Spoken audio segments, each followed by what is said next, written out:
মহামান্য সুপ্রিম কোর্টে হাইকোর্ট বিভাগে আমরা একটা রিট পিটিশন আবেদন করি। সেখানে আমি জনস্বার্থে আমি মোহাম্মদ আনিসুর রহমান রায়হান সেই আবেদনকারী হিসাবে রিটটা দাখিল করি। সেখানে ৩৬ জনের প্রাণহানি ঘটেছিল। তার মধ্যে ২৮ জন কোমলমতি শিক্ষার্থী ছিল, ৩ জন শিক্ষক ছিল, ৩ জন অভিভাবক ছিল এবং একজন আয়া ছিল।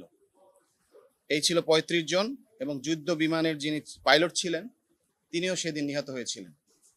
আমরা তাৎক্ষণিক জনস্বার্থে রিট দাখিল করি মহামান্য সুপ্রিম কোর্টের হাইকোর্ট বিভাগে। তখনকার জাস্টিস ম্যাডাম ফাহমিদা কাদের এবং মিস্টার জাস্টিস জাহেদ মনসুর উনি ৪ সপ্তাহের জন্য রুল দিয়েছিলেন। তখন সেই মামলায় আমাদের পক্ষে হিয়ারিং করেছিলেন senior advocate Zainul Abedin, senior advocate barrister Kaiser Kamal এবং অ্যাডভোকেট গাজী কামরুল ইসলাম সহ অসংখ্য শত শত আইনজীবী সেদিনকে আগায় আসছিলেন। সেই শুনানিতে সবাই ছিলেন। তখনকার মাননীয় আদালত সেই রিট পিটিশনটি আমলে নিয়ে তিনি ৪ সপ্তাহের জন্য রুল দিয়েছিলেন। রুল শুধু দেননি, রুল দিয়ে উনি 4টা ডিরেকশন দিয়েছিলেন যে যারা আহত রয়েছেন তাদেরকে সরকারিভাবে তাদেরকে ট্রিটমেন্ট করা, যাতে আহতরা চিকিৎসা পায়। এবং আমরা বলেছিলাম যাতে বাংলাদেশের চিকিৎসা না হয় এদেরকে দ্রুত দেশের বাইরে নেওয়ার জন্য।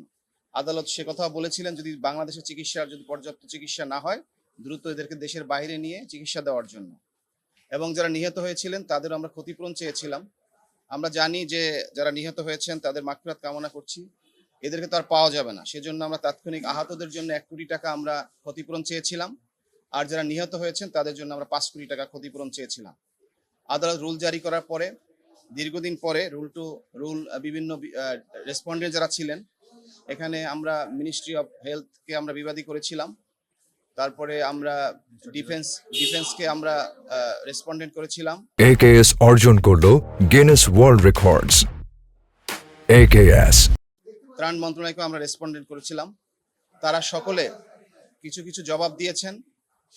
এই ১ বছর পরে এটা মূল রিটটা রেডি হয়েছে, শুনানির জন্য প্রস্তুত হয়েছে। আজকে আমরা মহামান্য সুপ্রিম কোর্টের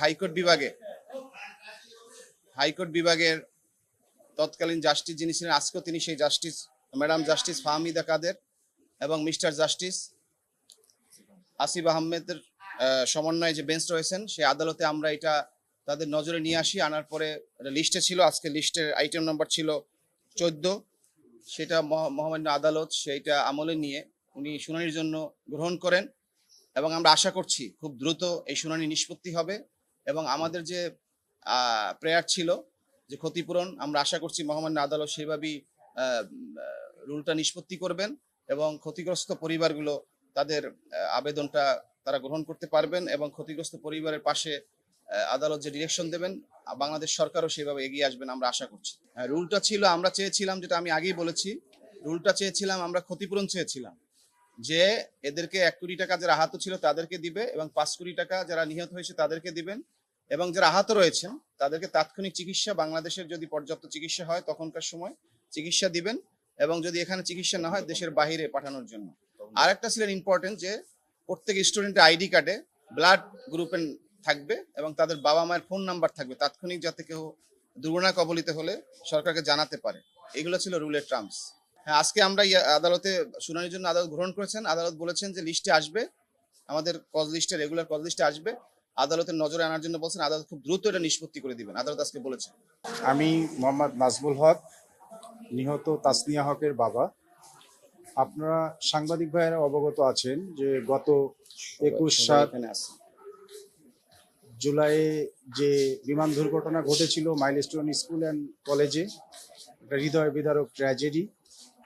এই ট্র্যাজেডির পরে জয়নুল আবেদিন স্যারের পক্ষ থেকে আমাদের রায়হান ভাই একটা রিট পিটিশন করেছিলেন, যেটার আজকে শুনানির জন্যে জাস্টিস ফাহমিদা কাদের এবং আসিফ স্যার ওনারা ব্যবস্থা গ্রহণ করবেন।